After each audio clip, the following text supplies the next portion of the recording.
This session is being recorded and will be shared after the event. Please make sure that your microphone is off, and please take into consideration that if you have the opportunity to speak during this webinar, know that you will be recorded and presented online afterward. We will be collecting questions in the Q&A portion via the chat. So you're free to put your questions, to type them into the chat there to be asked later. At this time, I will introduce Suhail. He is the head of the Settlements Monitoring Department at the Applied Research Institute in Jerusalem.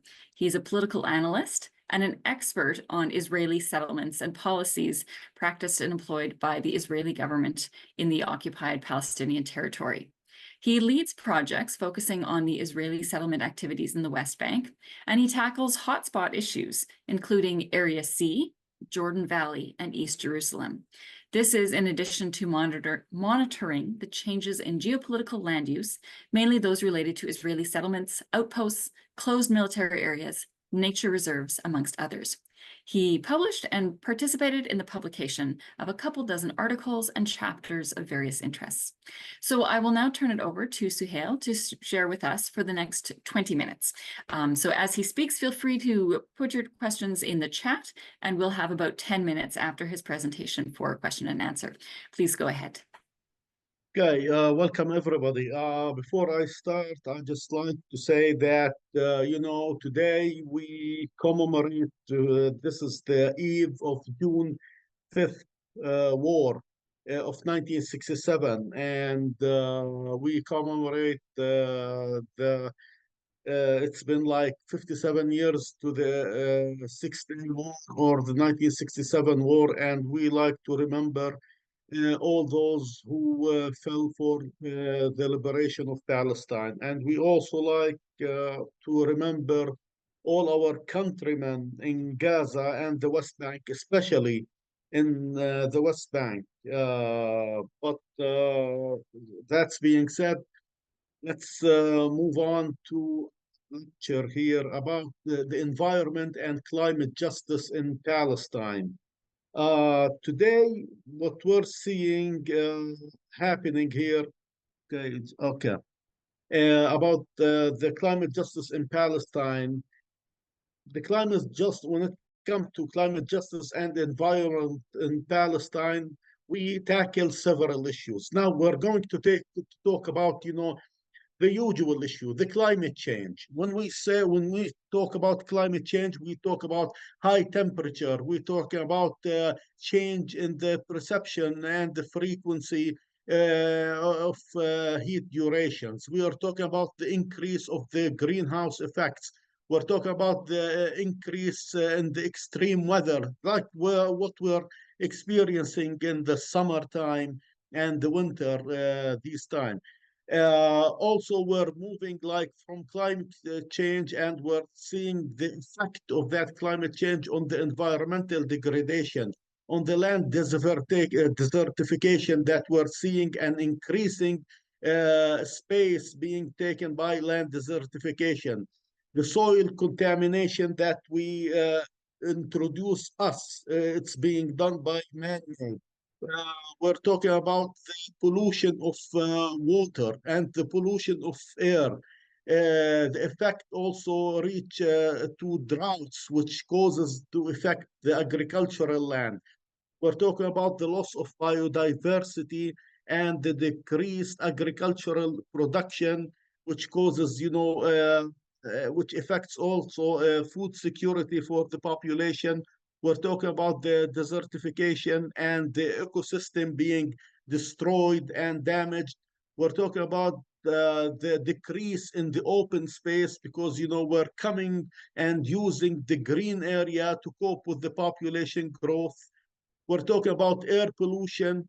And one of the most important issues that we face here is the scarcity of water, because, the next fight or the fight is about the water resources here in Palestine. And when we talk about all of this, what we're seeing is basically these are the symptoms that have been happening here in Palestine. But that all happens because, what we're doing is we're overgrazing the land.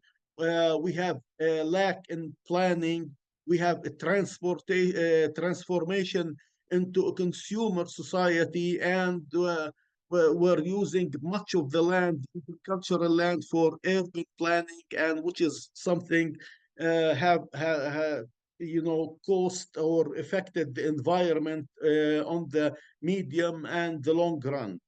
Now, the effects of all of that have were reflected on the economic deterioration, and which affected, the investment opportunities and the economic opportunities here in Palestine.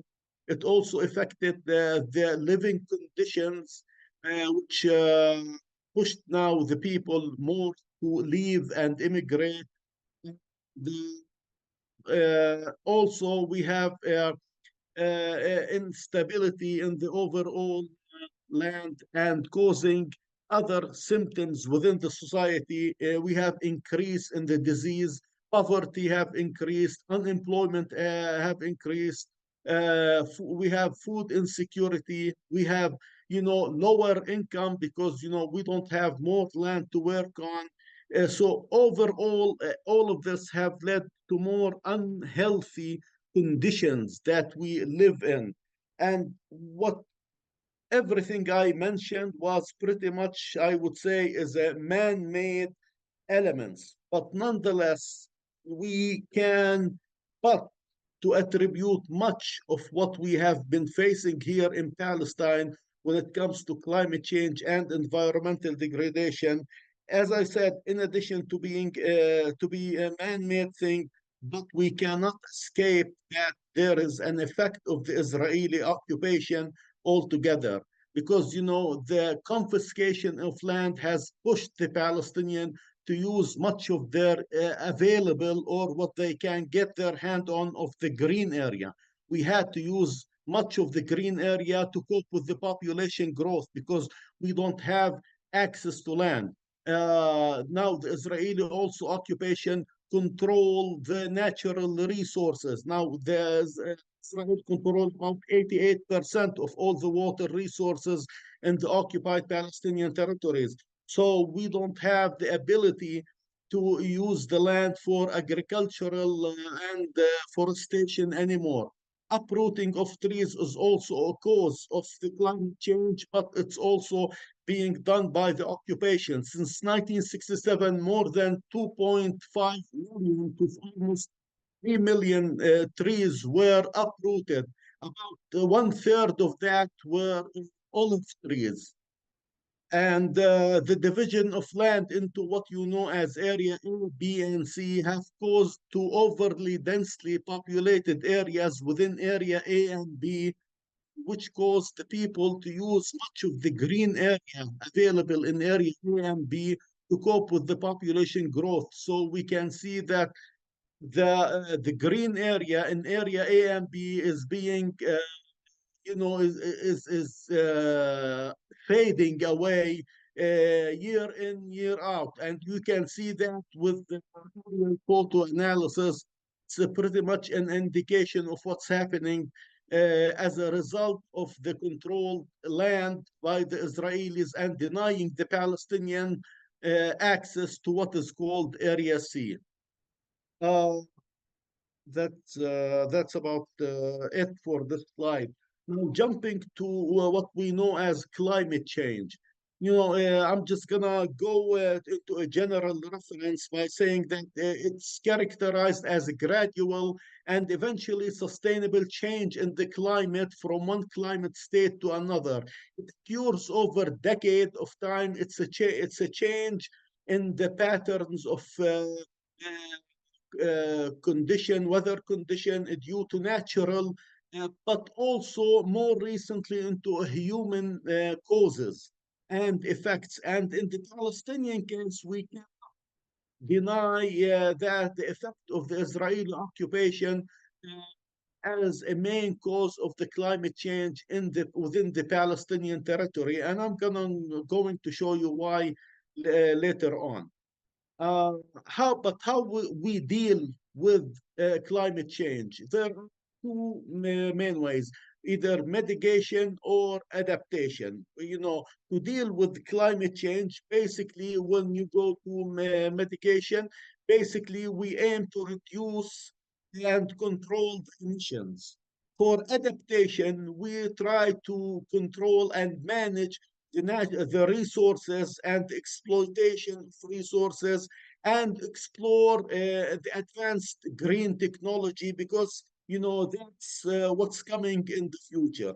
For mitigation, like for instance, we try to increase the water availability by constructing water tanks or wells, earth dams, and improving the irrigation technique. However, I should say that as much of the Palestinian territory, which is located within Area C, is controlled by the Israelis, Palestinian cannot put their dams or big wells, aquifers, unless they get approval from the Israeli authorities, which I'm going to talk about later on. Another method of mitigation is land development, which eventually means rehabilitating and developing the agricultural land and promoting water harvesting projects. But again, much of that to be done, it has to be done within area C in particular. And as I said earlier, we do not have control over these land. And again, when we talk about developing agricultural land, it's just more than getting the land to work for us. Also, it gives us, the Palestinian, vast employment opportunities. I mean, if we can get our hand on about 100,000 acres of the agricultural land in Area C, this would be an easy employment opportunity for about 200,000 to 300,000 Palestinian working on the land over there. Another method of mitigation would be developing the livestock and recycling the outputs and using the fertilizer for the soil and recycle the plant waste. Furthermore, improving pasture management. We need to develop the preservation of and preserve the fertile plains and meadows. But again, we cannot use that because now between the Israeli army and the Israeli settlers, they are controlling much of the pasture areas in Palestine. They are denying the Palestinian herders from entering much of their land and never mind accessing water resources, which they much use. Even reuse of treated water that goes within Area C is pretty much limited and restricted by the Israeli authorities. So even if we want to go and do waste treatment facilities, wastewater treatment facilities, we have to get approval from certain Israeli authorities, and I'm going to talk again about that later on. When it comes to adaptation, now adaptation, yes, climate change has become a reality that we need to adapt to. And our target is to get about 50% of the Palestinian farmers to rely on smart agricultural technologies. Basically, what we're pushing to use new technologies and subsidize and invest in green energy in the future, because pretty much that's what is happening in the future, and that's what we need to concentrate on. Uh, you know, adopting a climate smart production and of agricultural methods, and to rely more efficient, on efficient means of operation, like use of resources during the harvest and post-harvest in the agricultural chain value. Uh, we can sector fruits and vegetable production, field crops and animal production, all in order to reduce the greenhouse gas emission. And one of our goals is to to help with the climate change, that by 2040 we have forestation to increase the green area in the state of Palestine by 2% annually.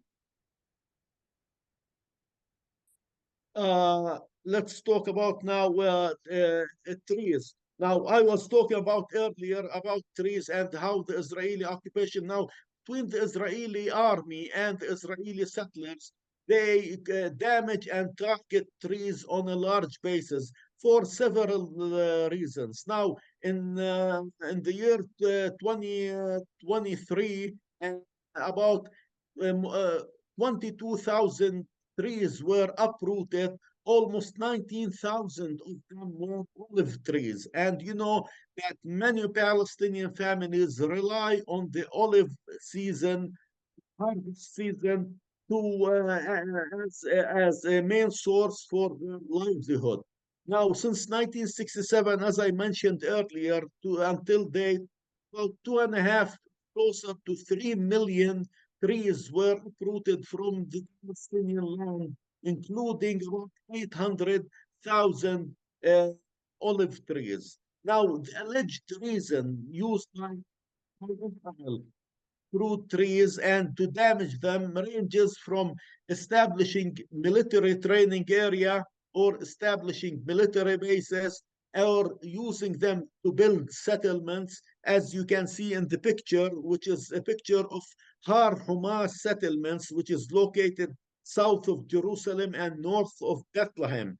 This is how the forest used to be in 1997, and this is how it became a settlement. About 60,000 pine trees were uprooted and shaved away from the mountain to build that cement settlement.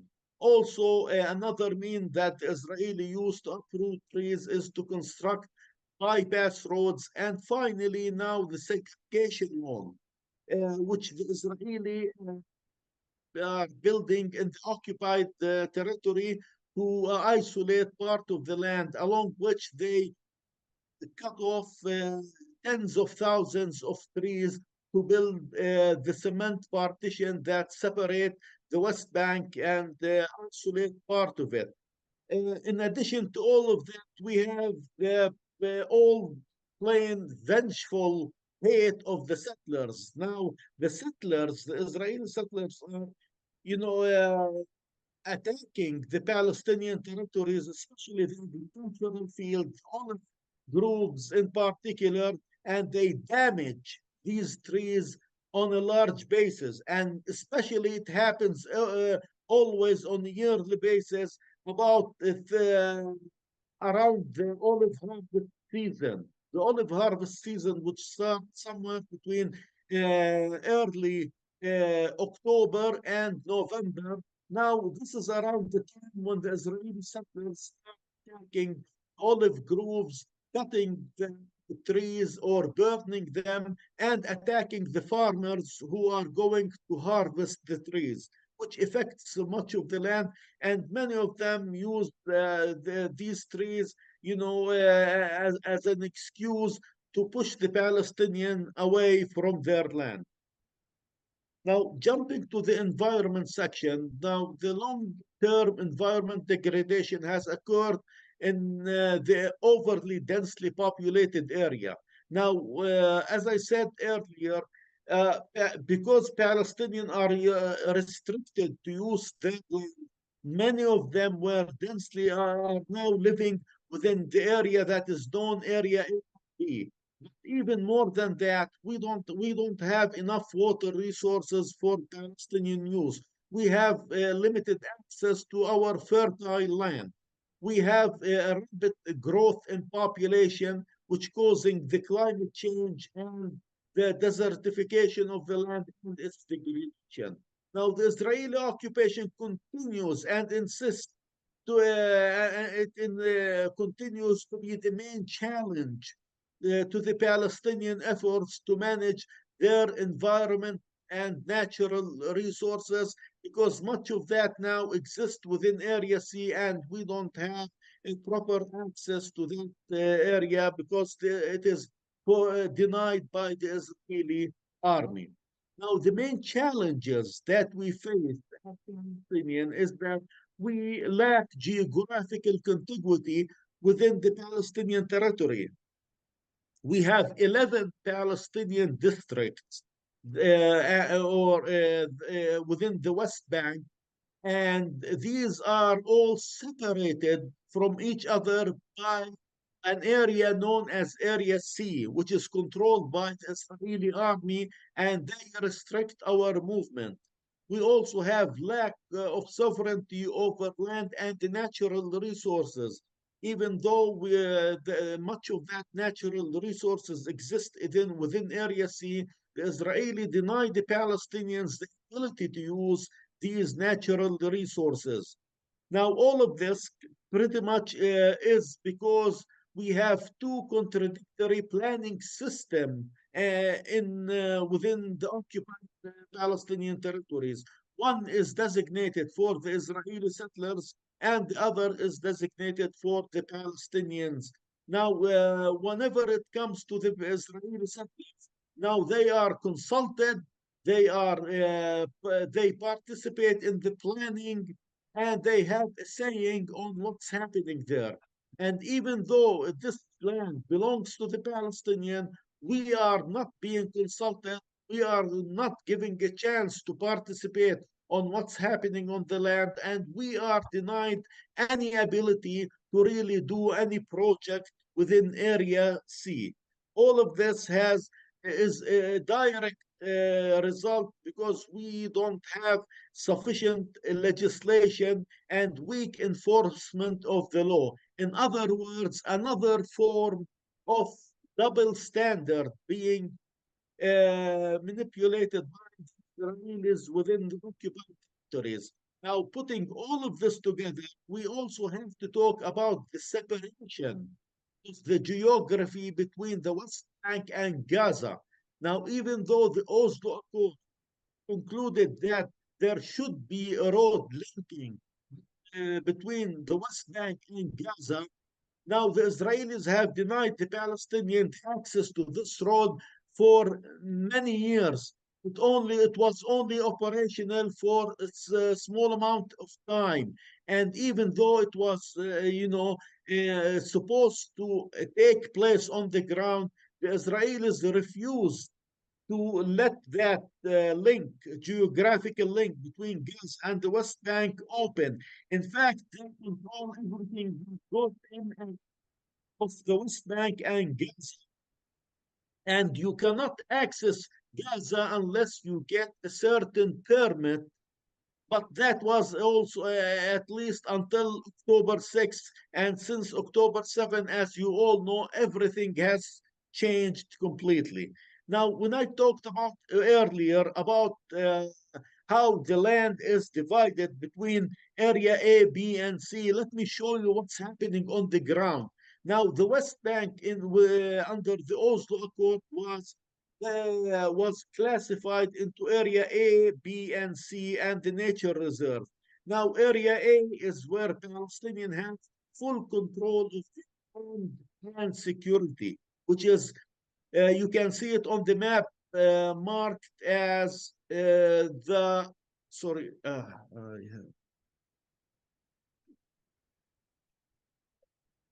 It's you can see it on the map marked with a brown color, and it only makes just 17.5% of the West Bank. Area B, and which is the beige color, and that's 18.5% of the West Bank. This is where Palestinians only have administrative control, and they have in terms of security, in terms of health and education. But security-wise, it still falls under the control of the Israeli army. The bulk area of the West Bank, which is Area C, and that's the blue area you see on the map, that makes about 60% of 61% of the West Bank. And this is where Israel have the absolute control in terms of security and land administration. And this is where all the settlements exist, where all the military closed area exists, the training area, And this is where the Israeli aim to control on the long run. This is where they want to establish what they call the settlers state on the ground. Now, because of the Israeli regulation and restriction on Area C, many of the Palestinians have to live within Area A and B, which forms, as you can see, about 35% of the West Bank. Now, 92% of the Palestinian population are jammed in Area A and B, causing the prices of land to skyrocket all the time. And as I said earlier, this was a main reason why Palestinians had to come on the green area in order to cope with the population growth. Again, because we cannot access Area C, where we should be able to build and cope with the population growth. Now, the Israeli also control the movement of Palestinians. Today, in total, we have more than 700 different kind of checkpoints that exist in the occupied Palestinian territories. Now, 77 of those are a permanent checkpoint or established checkpoints. About another 630 different kinds of checkpoints and barriers, like earth mounts, roadblocks, and road gates, exist in the West Bank. Now, these checkpoints and obstacles exist in the West Bank mainly to control the movement of Palestinians between territories.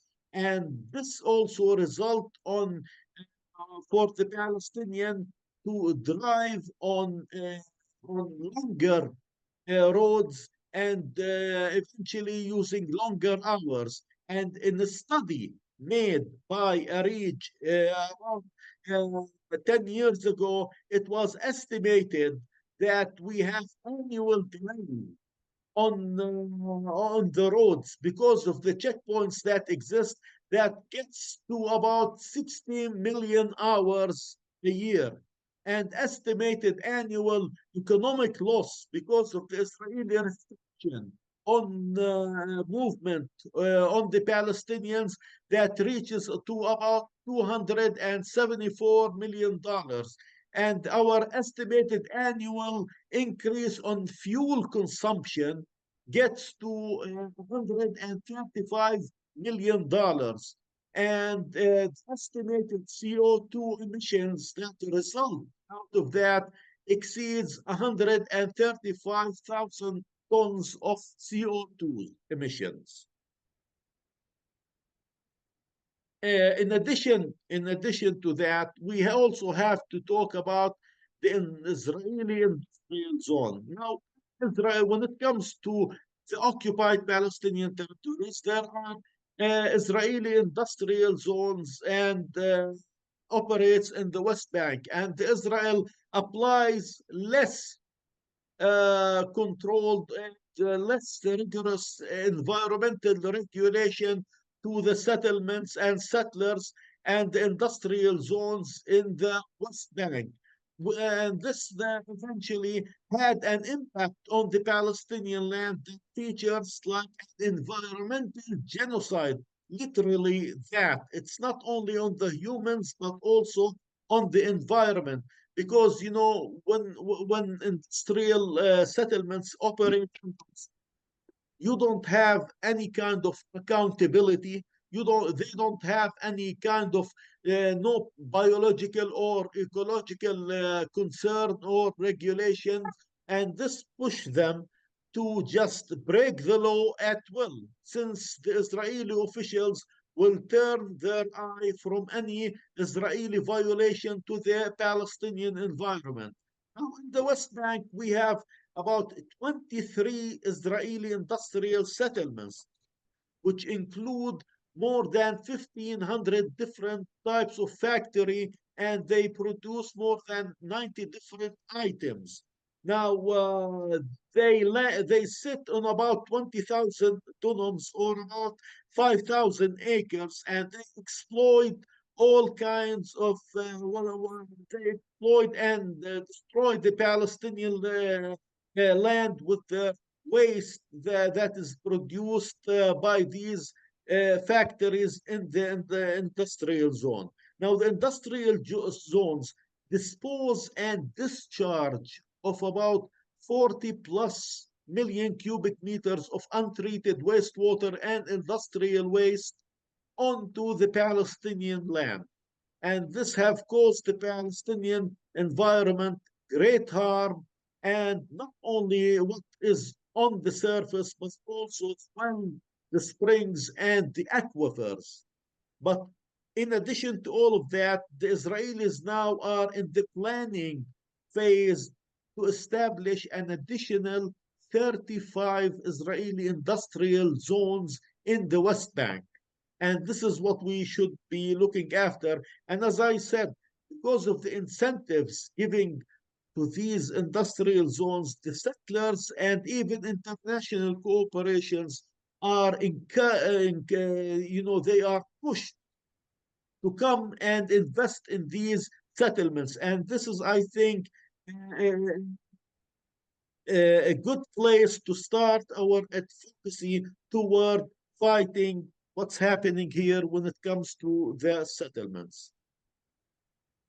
About the water rights and what we call water rights and water wrongs in Palestine. When it comes to water resources in Palestine, we have the surface water and the groundwater. The surface water, the Jordan River, we got the groundwater forming in the West Bank, the aquifers, and we got the Gaza aquifer as well. The renewable water quantity in Palestine estimated at about 679 million cubic meters all in all. Now, in total, in Palestine, we have about 483 million cubic meters of water accessible or altogether. However, our share as Palestinian only gets to about 118,000, and this number was concluded in the Oslo negotiation under Article 40, which relates to water and sewage. But again, that was about 30 years ago, and since then we needed more water because we increased and even doubled in population. Hence, we needed more water for the population, for the agriculture, for the industry, and for the commercial sectors. Again, the Israelis refuse to share our own water, and they still continue and insist to control all the water resources in the West Bank. Now, as I said, the water is scarce in the occupied territories, and there's really restrict the access for the Palestinians. Hence, we have to buy the water from the Israeli water company called Mikarot. Now, Mikarot is pretty much violating, it's a private company that violates the international law with the assistance of the Israeli civil administration, because it controls about 39 wells in the West Bank and even more. But we're talking about it later. We should indicate here that the international human rights law acknowledge the exclusive right of nations to use their own natural resources, and Israel is obligated to respect that right.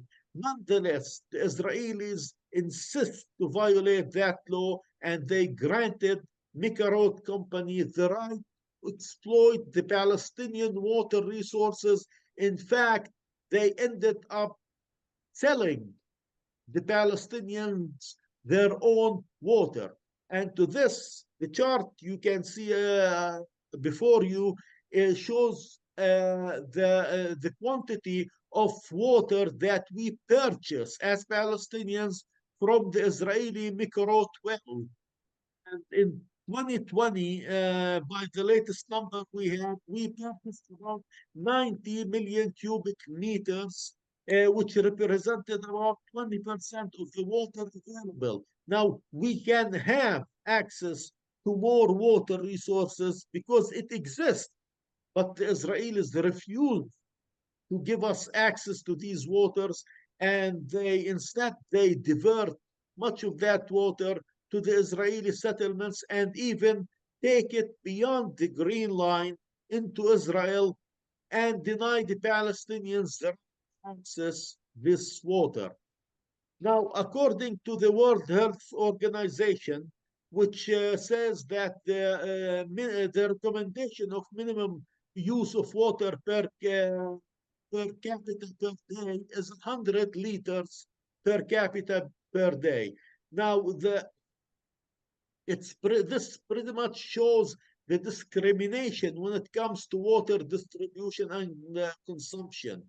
Now, Palestinians, on average, they use about, or maybe I should say, granted or given about 73 liters per capita per day to use for types of use, whether domestically or for industry and agriculture or anything else. And in some area, it only reaches to about 20 liters per capita per day. On the other hand, the average Israeli beyond the Green Line inside Israel uses about 300 liters per day, while the Israeli settler in the West Bank, in particular, they use about 369 liters per capita per day. So what we're saying that the disparity that ranges between 5-1 and in certain location, 20-1. This table you can see before you, it shows you the difference between the liters used per individual per day between settlements and nearby Palestinian villages, like 400 in the settlement of Hamida, between 400 liters per day per person per day, who close by Palestinian community only 30. And if you go to the end of the table in Bikaot, about 400 liters per capita for the Israeli settlers, while in Al Hudayda community, only about 20 liters per day, which, if anything, show that disparity is nothing other than a clear cut of discrimination when it comes to water use. Let me jump on that. Now, the impact now of the Israeli segregation wall. We have, you know about the Israeli segregation wall. The Israeli segregation wall separates about 12.5% of the West Bank behind it, between the wall and the Green Line.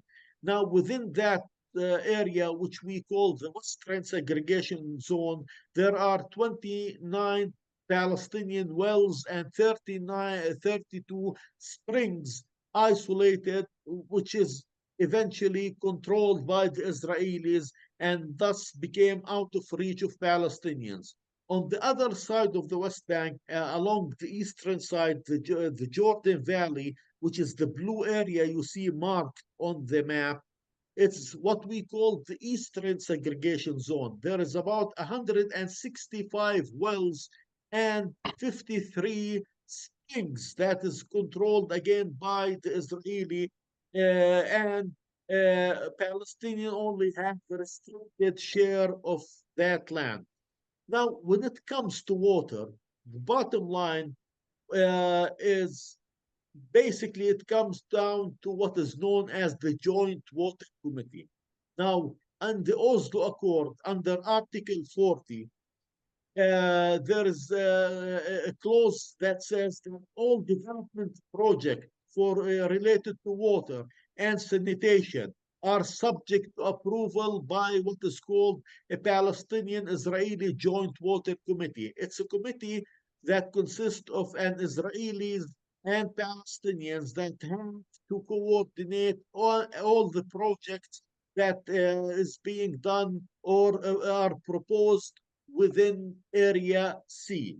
However, the Israeli civil administration have a delegate within that joint water committee who is called the water officer, and he is in charge of giving the final approval for any projects that has to be any project proposed within Area C.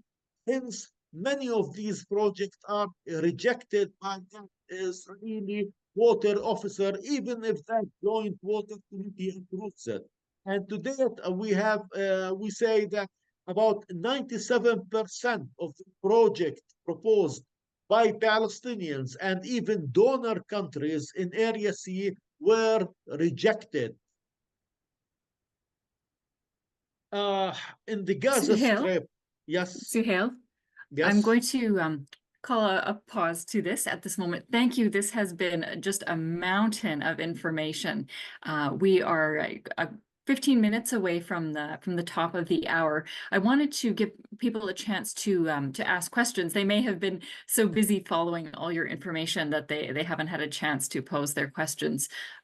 One question that we did get from the chat, someone asked if it would be possible, if your slide deck, if you'd be willing to make that available. There's so many details in there that we really had Yes, I to know. take notes frantically to keep up with all of the information you presented.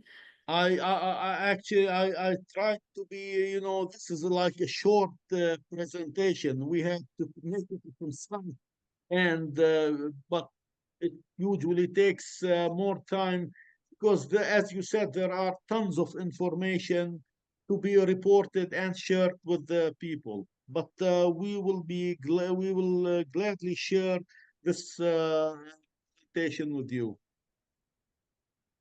Thank you.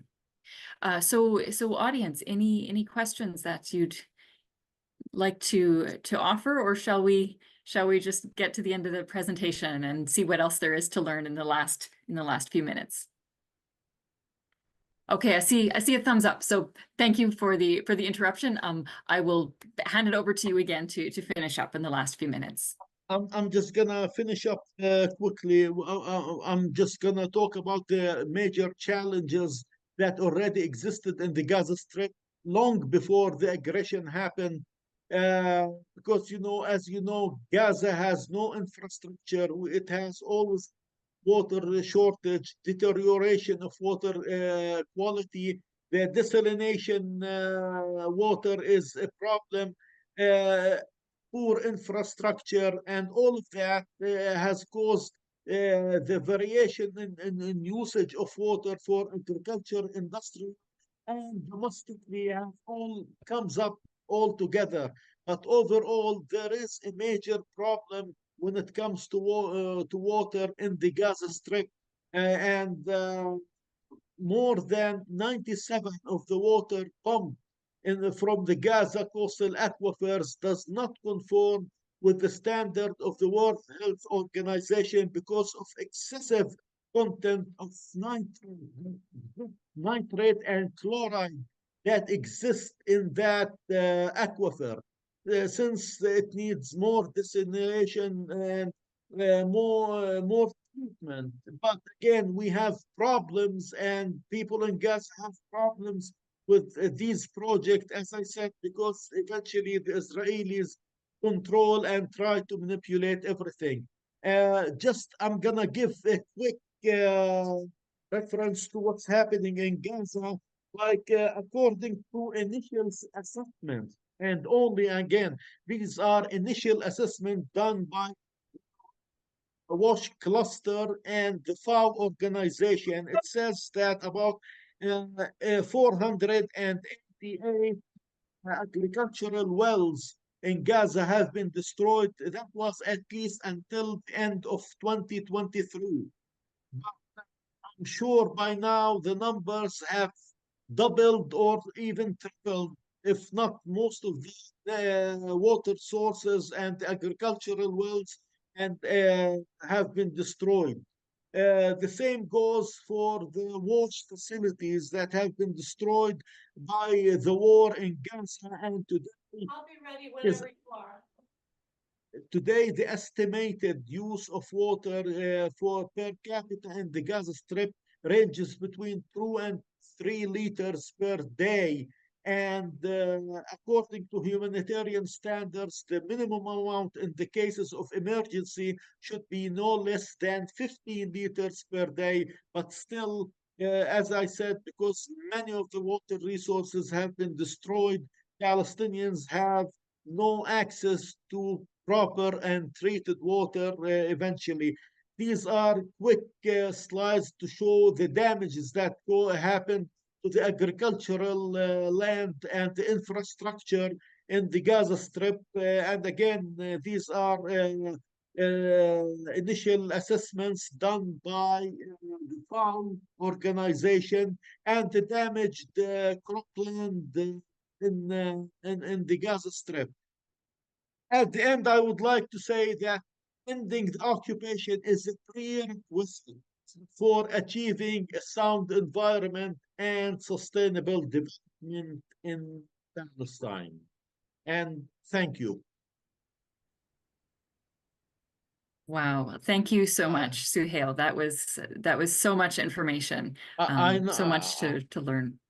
I tried to squeeze everything within this presentation, but I know the time is limited, but I don't know. I've tried to do my best.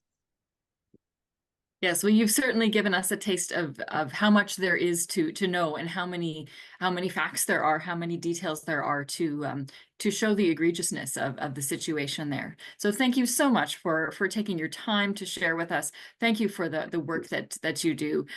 Is there any last thought you'd like to share with us before we move on to our action?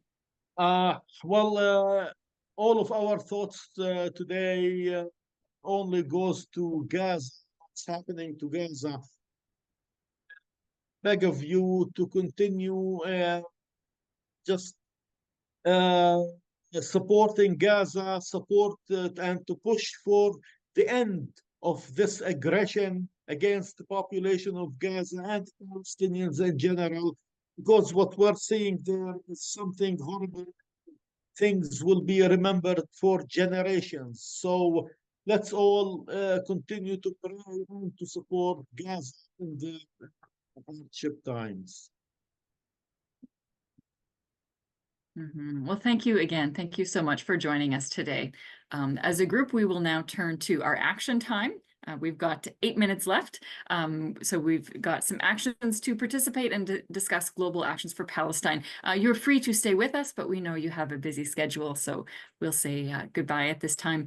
I will turn this over to Tan, I believe, who will introduce the actions.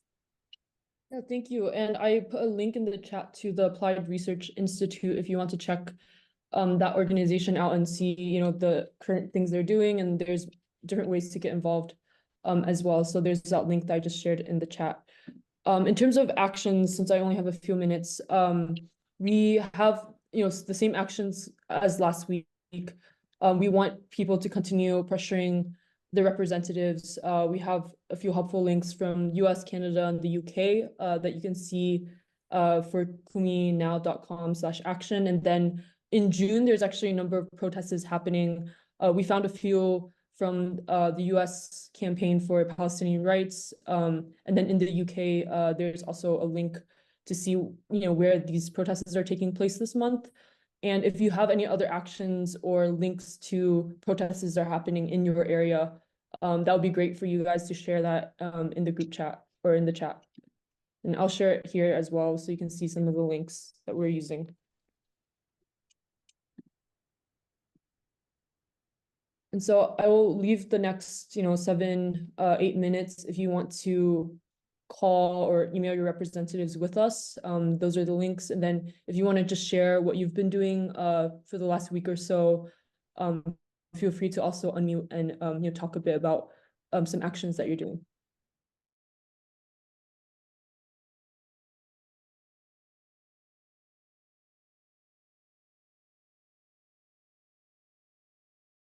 Can I say something? Yes, absolutely. The Upper New York Annual Conference of the United Methodist Church passed a resolution Saturday to end U.S. funding for the Israeli occupation. Groundbreaking, I think. Yeah, that's great to hear. Thank you for sharing. Okay.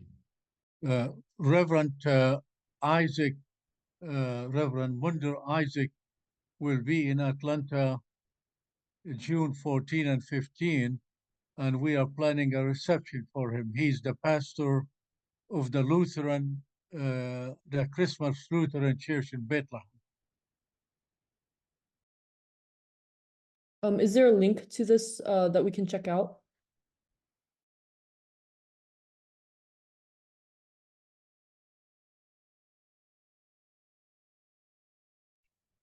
And we are planning something called the Orphans of Gaza. There are more than 50,000 orphans. So we want to highlight organizations that can host, can work with the orphans of Gaza after the war. And it's going to be June 15, Saturday, 11 a.m. And anybody is interested, I will send you the information. Okay.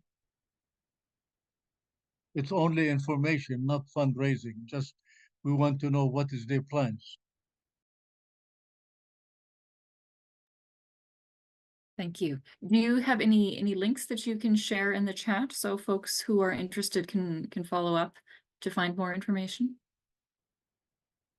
Yes, the issue, I have a link, but I'm from Abraham Lincoln time. I don't know how to do it. Let me look, okay? Okay. Okay. We are just about at the top of the hour, so we will wrap this up now. Thank you everyone for joining us today.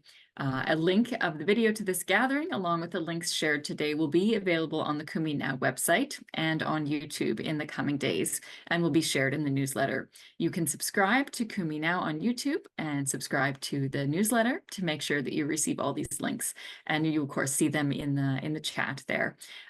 Next week, we will be joined by someone from the Guides Union as we address the subject of tourism and pilgrimage. Please join us next week. And as I said, remember all these sessions are recorded, so you can watch them again if you need to catch some of the information that you missed, and of course, share them with your friends. Thank you all for joining us, and we hope to see you next week.